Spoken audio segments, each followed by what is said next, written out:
everybody, so I'm here with Dr. Skigen, and this is a video that I am super excited about because I've never really had the opportunity to sit down like this and speak with a dentist about fear and anxiety when it comes to going to the dentist office. And this video is sponsored by ASAP Dental. Dr. Skigen is a member of the team at ASAP. They've got 8 locations in Northeast Florida. They do same-day smiles 7 days a week. If you want to learn more about ASAP Dental, make sure to check out the description box below for all of their information. So Dr. Skigen, how long have you been in dentistry? I have been practicing for 25 years. I worked for a dentist when I was in junior high and high school, actually, and knew that I wanted to help people have beautiful smiles, and was one of those kids that just knew what they wanted to do. Junior high? Yeah. Wow, that's really cool. Were you doing like assistant work or? Yes, cleaning the office and whatever they needed me to do. The dentist I worked for wanted to invent a toothpaste, so he had me catalog all the different ingredients in toothpaste. Oh,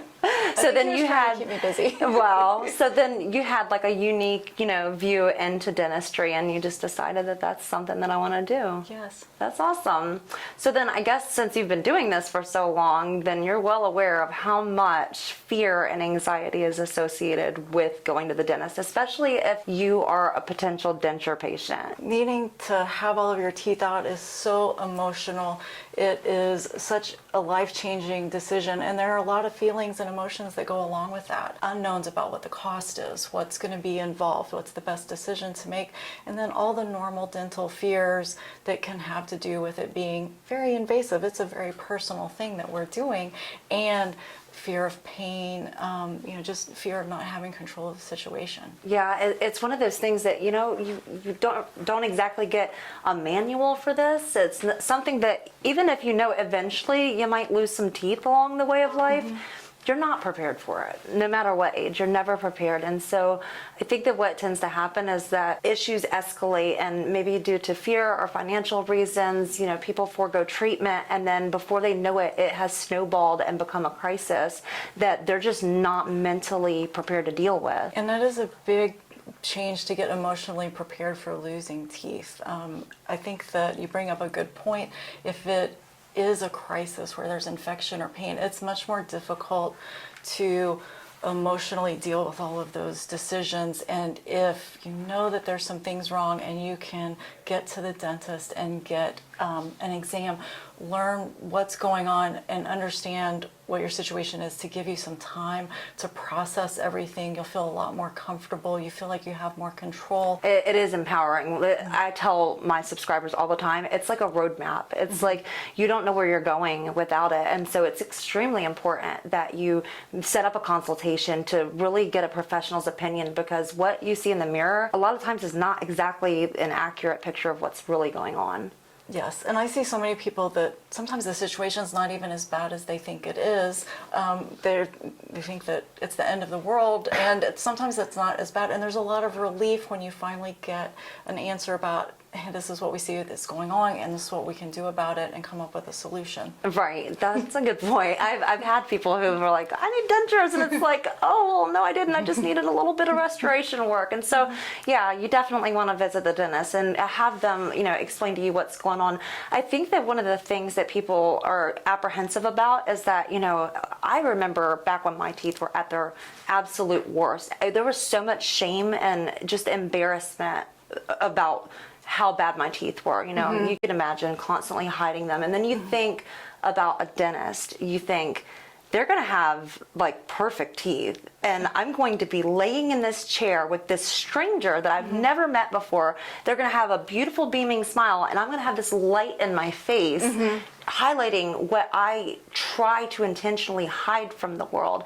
And we're so scared that we're going to be judged for that. How would you address those fears? They're very valid fears. As human beings, we don't want to be judged, and we don't want to be put into a situation where we're being chastised for a situation that we can't change. I think that having a good connection with the dentist that you're seeing is really important. And just like we're all individuals, finding the right fit, you want to connect with the dentist that you're seeing. You want to feel like they're compassionate and they're understanding. If you go to the dentist and you feel like they're shaming you or making you feel bad or making you feel anything other than, we're really glad you're here and want to help you, then you may want to have a consultation with another dentist. Yeah, right. And sometimes it's just mismatched personalities.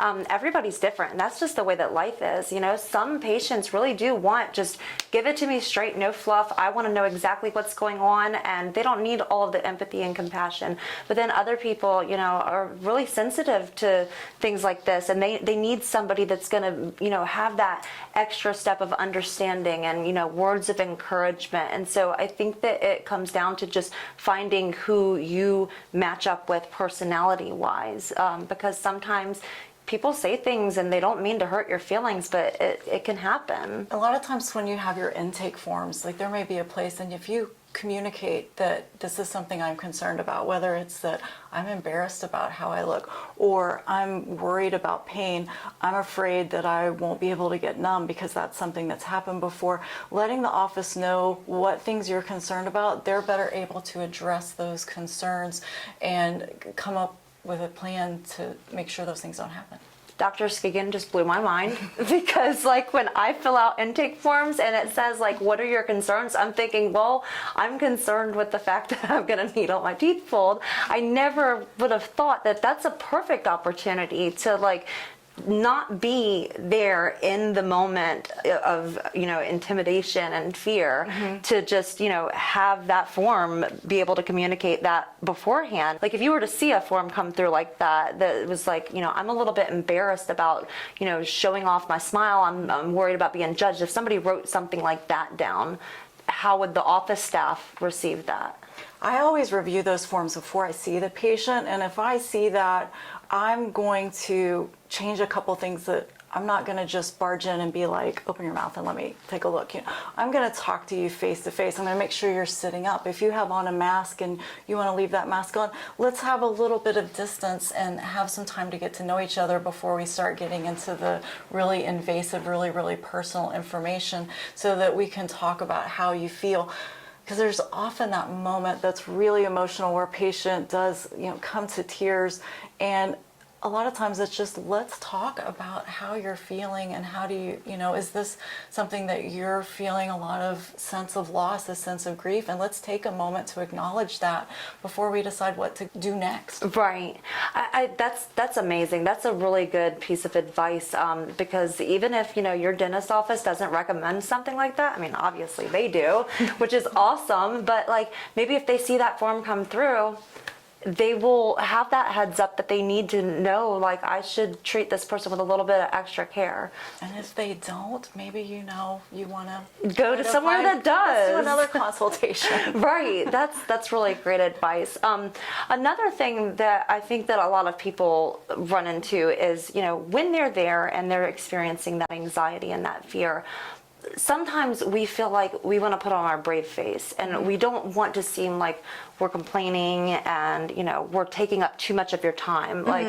We are acutely aware of the fact that you've got other patients that you need to see next, and we don't want to spend too much time in your chair with woe is me, and so we tend to gloss over instructions that you might give us. We tend to suppress any kind of anxiety that we might have, and leaving the office, it might have been so much that we don't come back for a while. Absolutely. And that's why I think it's important to communicate. And I would never want a patient to feel like they don't have enough time to communicate those concerns. You're paying for your care, and you need to get care. You need to get someone who addresses your concerns. And it isn't unreasonable to expect that someone's going to listen and take the time to talk about your anxiety, because we have solutions. If anxiety about fear or pain, when you're in the chair, there are a lot of different things that people can be fearful of, but we have techniques to help people get through that and to make it an easier process. For instance, if somebody's,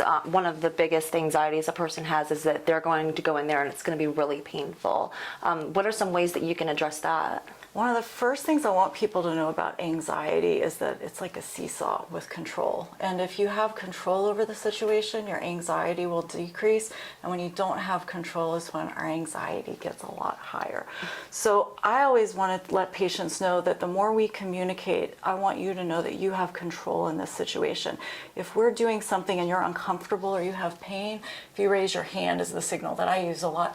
I'm going to stop and we're going to address it. We're going to make sure that you're comfortable comfortable, if you need more anesthesia, or if you just need a moment to collect yourself because it's an overwhelming moment, we're going to honor your wishes. You know, there's a lot to keep up with. There's a lot of things to mentally check off the list. What would you think about a patient bringing in a list of their concerns? Like if they can have a clear enough headspace to write it down outside of the appointment and then bring it in. How would you feel about that? I think that's so helpful for several reasons. One is because you're kind of thinking about it and you're taking control for yourself beforehand, and you're processing through some of those issues so that you know what triggers you may have for anxiety, and it's better to address them when you know what they are. And if you communicate it, that's the best case scenario. What's more difficult is sometimes you have patients that are so fearful, but like you said, they're worried about taking up too much of your time. They're worried about seeming like they're anxious, particularly men. And, Right. you know, they want to be tough, they want to have that strong exterior, but we don't always know. Sometimes we can read people, and we look at faces a lot, so we're pretty good at reading when there's anxiety or fear there, or what people's concerns are. So the more they can communicate, the better experience they're going to have. And I'll tell you a secret, we don't want to hurt people. It's stressful for us when things are painful. We want to make people happy, we want to make people smile, and the more we communicate, the better we're able to make you happy. It makes our day and our job easier. So I guess what it all boils down to is that sometimes people are just going to have anxiety, Absolutely. you know, and it's, you know, something that I think that professionals, if they're aware of it, and there are techniques and things that they can do to help kind of shoulder the burden of that. What are some options that you would recommend for somebody that's feeling that intense anxiety? So some of the techniques we use, and every practitioner has different things that they'll use, but when you're feeling really anxious and you tend to be really tense, one of the things that's important is to change your breathing and doing kind of like meditative breathing, where I'll ask patients to breathe in for a count of 5 and breathe out for a count of 7, and practice inhaling and exhaling slowly. And I'll count with them, but it gives them something to focus on. I think that's really important. Another thing we tend to do, sometimes if we had bad experiences and we've had past experiences that are difficult, we can close our eyes and go back to that point in time. And one of the things we know from psychologists that's really important is to try and anchor ourselves in this moment, that it's the present. And keeping your eyes open is actually really helpful to remind yourself that was then, this is now, and that these people are here taking care of me. So you're creating your new story for yourself. Right. That's important. Those things aren't always enough though, so we do have options. Sometimes patients who've had a lot of anxiety, we can prescribe medication for the appointment. They'll need to have someone drive them to the appointment, but we can prescribe medication that they take. If there's a really big appointment, we can do that. I have often found that when we do that, it might be the first appointment, and then the second appointment, they're like, you know, I don't think I need that, after we've developed some trust. But another option we have for really big procedures, like if someone is having all of their teeth out, or if there's a major surgery, we can do IV sedation with our oral surgeon, Dr. Williams, and that really does take away a lot of the anxiety. You kind of end up not really remembering what happened afterwards. And for major surgery, it makes sense. Yeah, I had that when I got my implants, and I was terrified of getting the sedation. I had anxiety about that, but as it turns out, that was a wonderful experience. It's like going in there and taking a nap, and so that was really good. And another thing that's helpful is to have AirPods, because the noise, particularly with surgery, sometimes the noises that we make with the instruments are really not pleasant to listen to, but having AirPods and your favorite music to listen to really helps to... Wait, so that's okay? Yes, What? absolutely. I want patients to be able to, you know, if I need to ask you to turn your head or something, be able to hear us. But absolutely, like if you can listen to music and it takes you to your happy place, that's wonderful to do. Yeah, I had a dentist that let me listen to like Beatles radio over, you know, his Bluetooth speaker, and that made it so much more pleasant. And So I guess you just don't realize, like, you don't want to, like I said, you don't want to burden them. You don't want to, you know, make all these special requests and everything. But that is a good idea if that's something that's okay. It's okay to advocate for yourself. She's the hero that we all need. So when you see a really complicated case where the decay is just rampant, you know, a lot of times, you know, people will worry that you will really judge them and think bad badly about them. What do you think about the patient that comes in that has that really difficult case? What's spinning through your head? You know, like, you're carrying a lot of like what you experience, and I don't have a lot of judgment for people. I'm really looking at what do we have going on and where are we going forward. And I say this to patients a lot because sometimes they'll ask me, like, it's because I did X or I did Y or it's because of this. It doesn't necessarily matter why we're at the point we are, but we're here, we're going to move forward from here. And I don't carry a lot of judgment when I'm seeing patients. It's not productive for what we're doing. We want to assess where we are right now and where we're going, but it isn't about necessarily what got us here. And definitely not going to help anybody to have a lot of judgment about that. She's so calming. You guys got to call and set up an appointment with her if you have anxiety issues. I mean, this is so big for people to hear this reassurance from a professional that deals with this day in and day out, because it's a thing. You know, we're just so nervous that we're going to be shamed and further embarrassed. And just hearing the compassion that you have for your patients, it's everything. Well, that wraps up today's video. I hope that you guys were reassured by this and found it helpful. If you want to find out more information on ASAP Dental Care, check out the description box below, get their links, go to their website, visit their Instagram, set up an appointment with Dr. Skigen here. She'll definitely calm you down and deal with your anxiety so that you can get through your tough appointment. Don't forget to like this video if you found it helpful. Subscribe to my channel so you get more updates like this in the future. I do videos every Monday and Thursday, and all of my social links are in the description box below, and I will see you guys next time. Y'all take care.